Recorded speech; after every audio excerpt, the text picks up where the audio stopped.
Aqui a gravação. Então, boa noite a todos. Boa Então, vamos noite. dar início Boa aqui noite. à introdução, né, do cristianismo primitivo.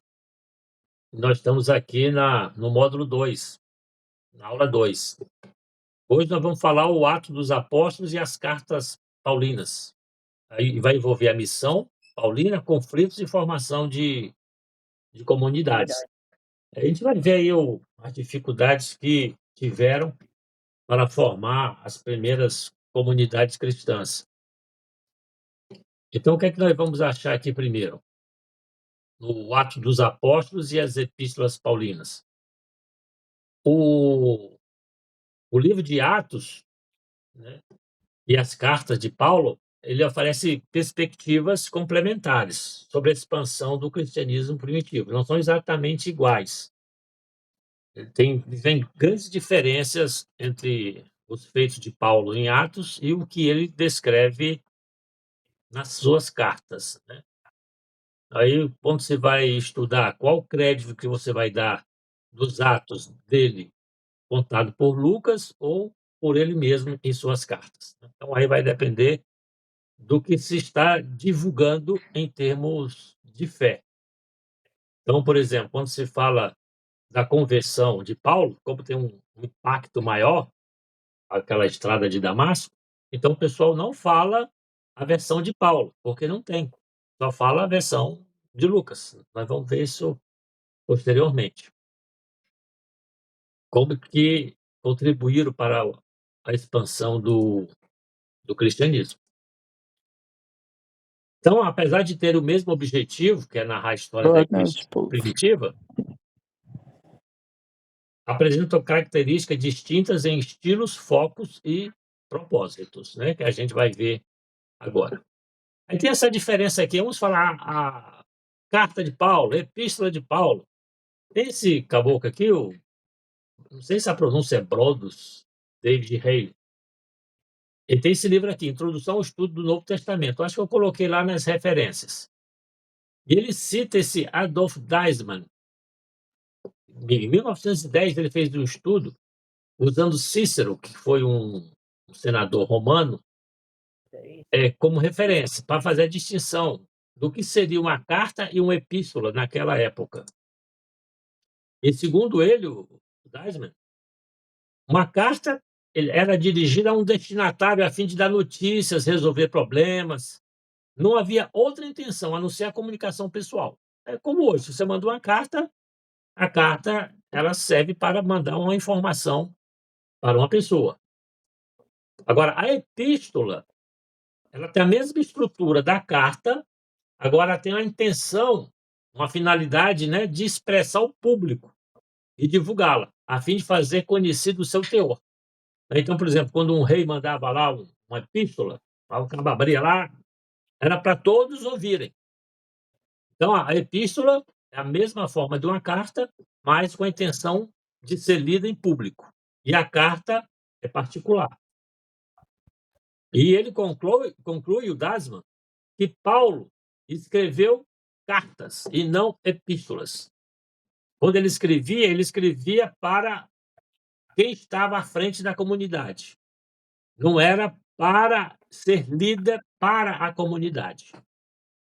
Então, aí a pessoa que lia recebia as orientações e, de acordo com as orientações, ele atendia lá, resolvia os problemas da comunidade. Ele não pegava a carta e lia em público, certo? Isso é a teoria dele.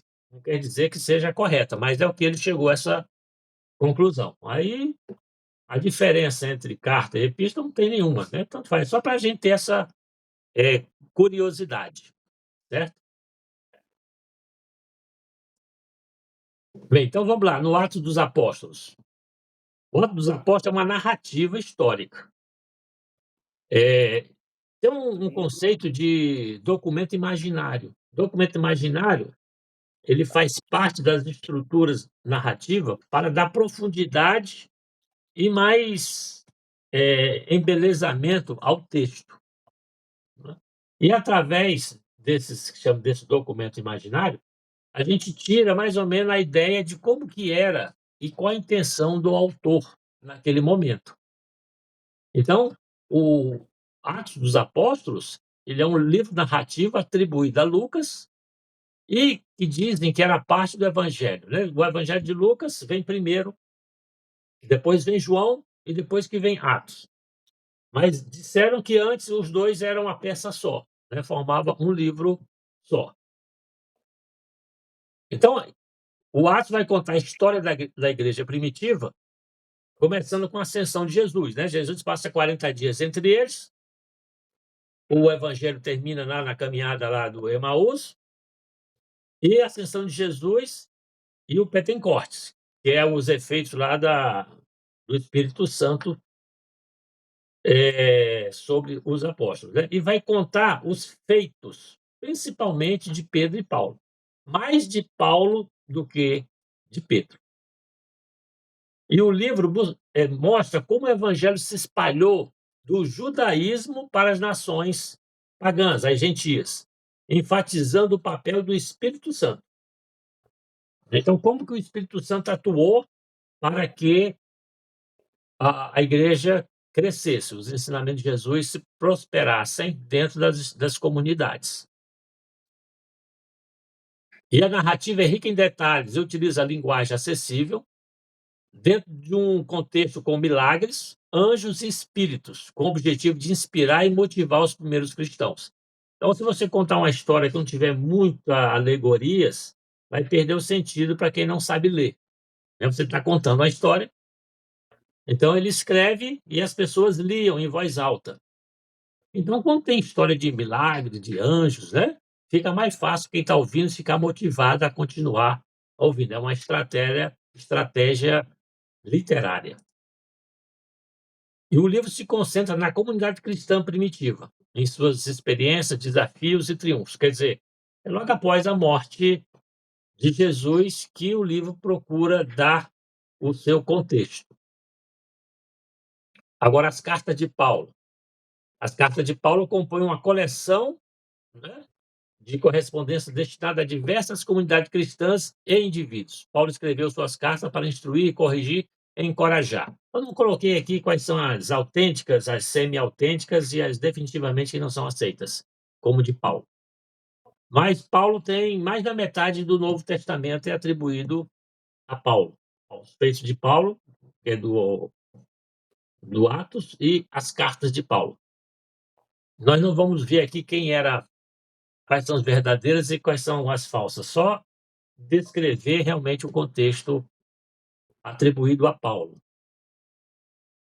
Então, as cartas de Paulo, na sua maioria, são correspondências pessoais, né. Ele manda para o chefe lá da igreja que ele fundou, ou então que ele visitou, ou que solicitaram a ele alguma orientação, né. Então são correspondências pessoais. Ele não tinha intenção de que suas cartas fosse um tratado teológico, mas ele procurava explicar da melhor forma possível para que a fé tivesse uma unidade, não ficasse algo muito no ar, né. Então ele, através das suas cartas, dava um teor racional à fé. Ele procurava explicar racionalmente a fé, em Jesus que ressuscitou. Então o contexto dele é esse contexto estritamente racional. Por isso que vai servir como base para a teologia cristã. Então Paulo explora profundamente temas teológicos como a justificação pela fé, a relação entre lei e graça, natureza da igreja e o papel de Cristo, e a ressurreição e a ética cristã. Esses são os temas que ele vai juntar e daí tirar uma relação de unidade entre esses elementos para que os crentes pudessem ter uma compreensão do que significa ser cristão, naquela época, né. A linguagem de Paulo é mais complexa e teológica, refletindo sua formação farisaica, né, que ele queria ser rabino, e a profunda compreensão das escrituras hebraicas. Então ele vai fazer uma adaptação do que ele compreendia das escrituras hebraicas para a fé em Jesus, que ele teve experiência como ressuscitado. Então, ele oferece conselhos práticos, né? As dificuldades apresentadas nas comunidades eram problemas práticos que deviam ser resolvidos de forma rápida. Então, ele não fica tergiversando, enrolando, então ele parte logo para a compreensão de como resolver o problema. Se era a melhor forma ou não, aí é outra coisa, mas era a forma como ele encontrava, dentro da compreensão dele da fé cristã, como deveria ser resolvido o problema. Então veja que é um enfoque pessoal dele, de Paulo. Não reflete o ensinamento de Jesus, é como ele compreende e se vive esses ensinamentos que agora são parte da estrutura cristã com a fé em Jesus, né? Então vai ter essa diferença, a fé em Jesus e o que em Jesus ensinou e como ele está compreendendo essa fé, certo? Então nós vamos ver aqui os paralelos e conexões.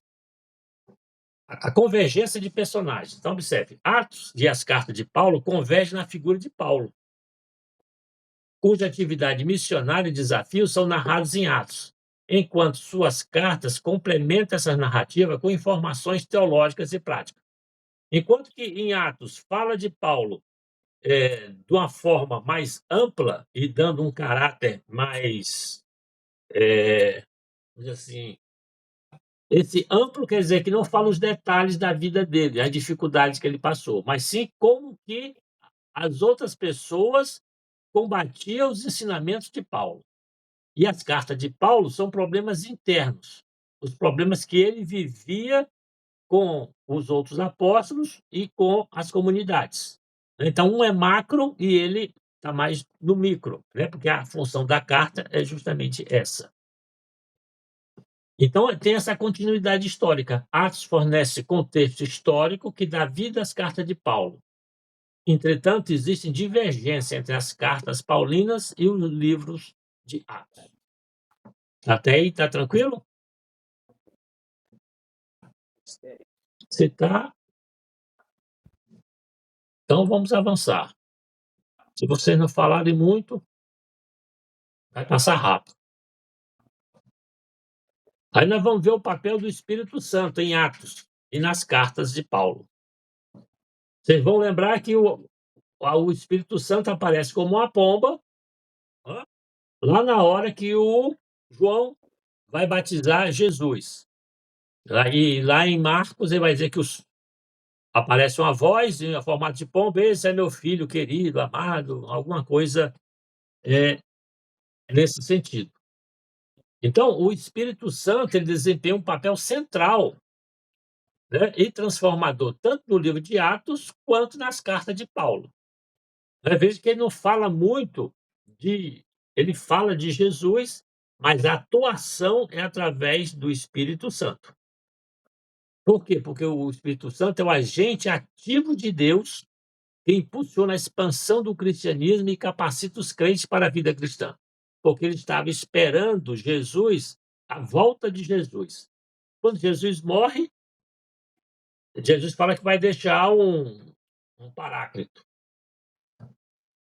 enquanto ele está fora. O que é estar fora? Enquanto ele recebe de Deus autorização para voltar e julgar os vivos e os mortos. Então, nesse intervalo que ele não volta como juiz, quem fica atuando é o Espírito Santo. Ô, Nelson, Sim, como é que surgiu essa figura do Espírito Santo? o, Qual foi o fato gerador disso aí? o Espírito Santo, ele é, na tradição hebraica, a ação de Deus. E o que é a ação de Deus? Essa figura da pomba, eu acho que eu já falei aqui, eu não sei.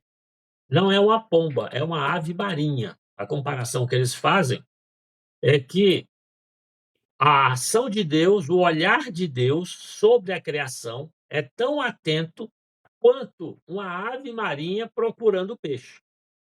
Então, a ave marinha fica ali sobre a água, atenta a um peixe. Então, a sabedoria de Deus, o Espírito de Deus, fica atento sobre a criação, tanto quanto uma ave marinha procurando o peixe. Não sei por que que no cristianismo foi uma pomba, né? Mas no judaísmo é essa a compreensão. E vai ser a mesma. Vai ser a sabedoria de Deus que atua sobre as pessoas para que eles possam viver e dar forças ao cristianismo. E como o João Batista, quando ele vai batizar Jesus, abre-se os céus e uma pomba desce né, sobre Jesus. Não tem uma passagem dessa aí nos evangelhos? Sim. Então é por isso que fica essa pomba no símbolo, mas o Espírito Santo já está no contexto judaico. Então eles só adaptam para o contexto de Jesus. Respondeu aí, Sérgio? É justamente esse conceito judaico que eu acho assim meio capenga, porque quando fala no cristianismo, aí tem essa explicação, Pai, o Filho, o Espírito Santo. Agora, aonde foi que no judaísmo entrou essa personagem, entre aspas, do Espírito Santo? É porque Deus não atua diretamente na criação, ele atua através de uma sabedoria. E essa sabedoria é que é o Espírito Santo. Né? Nelson, tem até, você sabe, que o Espírito Santo é a terceira pessoa da Santíssima Trindade. Sim. Que primeiro é Deus, depois é Jesus e terceiro é o Espírito Santo. Esses três, eles são emanados com uma pessoa só. Isso aí é o do cristianismo. Do Né? cristianismo. As três pessoas da Santíssima Trindade. Mas antes de formar esse conceito, o Espírito Santo é essa sabedoria de Deus. E a gente vai ver mais na frente como que os cristãos entendiam, né, essa sabedoria. Então, impulsiona a expansão do cristianismo, né? Vamos lá, o Espírito Santo no livro de Atos. Em Atos, o Espírito Santo é retratado como uma força motriz por trás da igreja primitiva.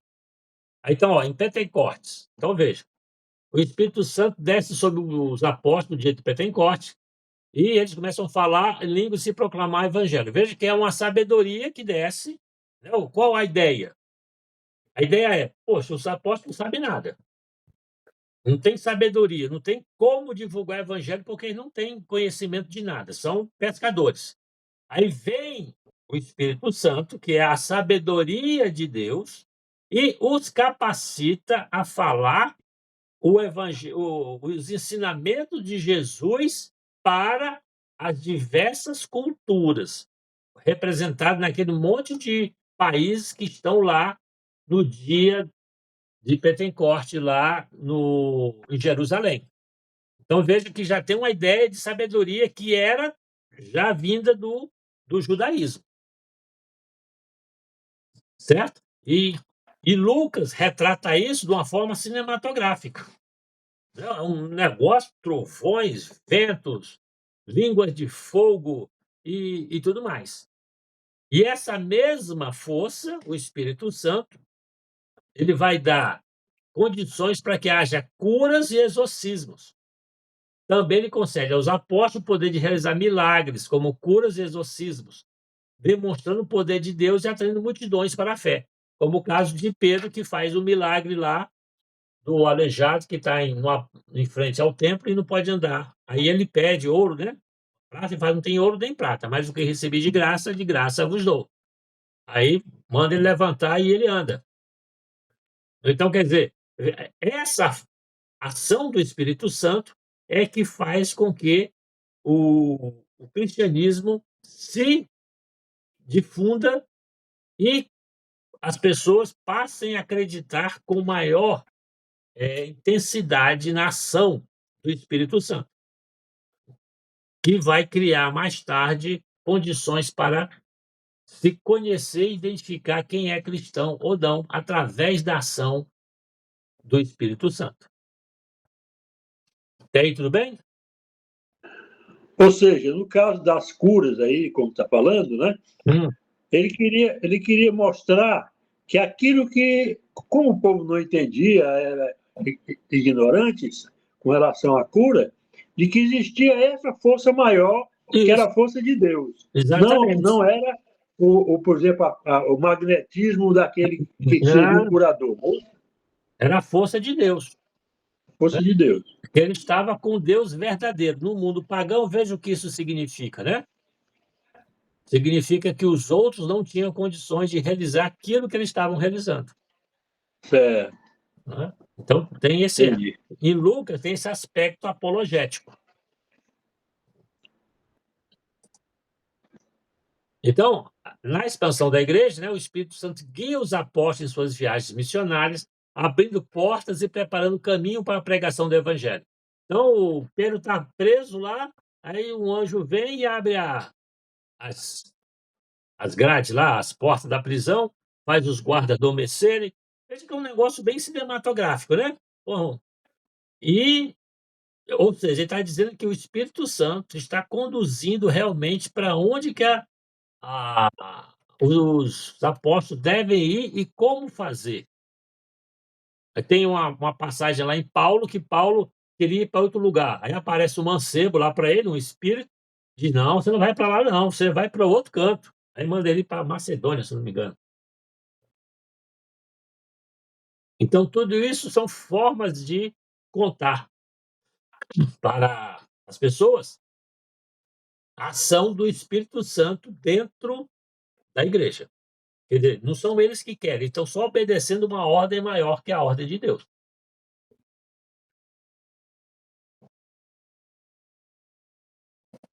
Certo? E tudo isso para quê? Para que haja uma unidade. Ora, se não é a vontade deles, eles estão fazendo aquilo, é por ordem de Deus, então a igreja deve ter uma unidade. Não é para as pessoas, os apóstolos, pensarem diferente. É para ter todo mundo a mesma fé. Entenderam aí? É a questão da unidade, né? Da unidade. Aí Que tá Deus dizendo, eles estão dizendo que essa unidade é dada por Deus, pelo Espírito Santo. Não é eles que querem, não. A unidade eles estão só obedecendo. perfeito.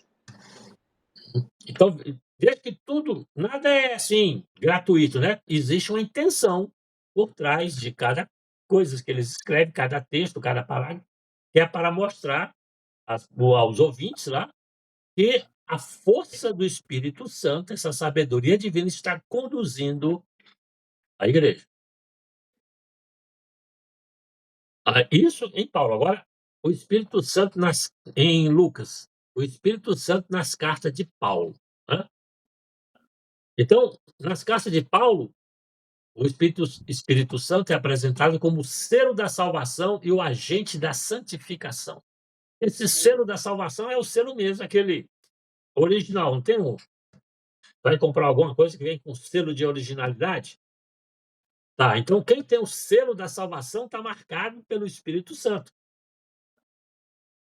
Então, o Espírito Santo é dado aos crentes como garantia da sua salvação e como sinal que pertence a Deus. Ó, se eu vou me converter através do batismo, eu vou receber a bênção do Espírito Santo, então eu estou com o selo, com a garantia de que estou salvo, né? Mas isso vai dar um problema depois, lá na frente, a gente vai ver nas heresias. Mas essa é a intenção que Paulo fala que tem o selo da salvação, É o selo da garantia, né? da garantia.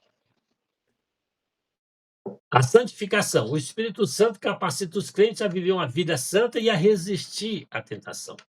Essa ideia vai chegar lá em Santo Agostinho, no século IV, no século V, né? Não, 4 mais 1, 5. Século V, ele vai dizer assim, que é preciso ter fé para compreender, porque a inteligência leva você até um determinado nível, e depois você tem que ter fé para poder entender melhor as coisas de Deus. Então, é essa santificação, né? Então, o Espírito Santo dá essa capacidade de você ver além do que os tolos mortais conseguem ver. Então, a pessoa que é cristã, ela vai ter essa capacidade maior devido à ação do Espírito Santo. Então, ele vai ter uma vida santa e resistir maior à tentação, né? Essa resistir à tentação vai, não sei se nós não vamos falar sobre a vida monástica, mas vai fazer grande. Essa tentação aqui vai ser compreendida melhor dentro das ordens monásticas, lá no século III, que vão ser construídas. E os dons espirituais. O Espírito Santo concede aos crentes diferentes dons espirituais, como profecias, falar em língua, sabedoria para o bem comum da igreja.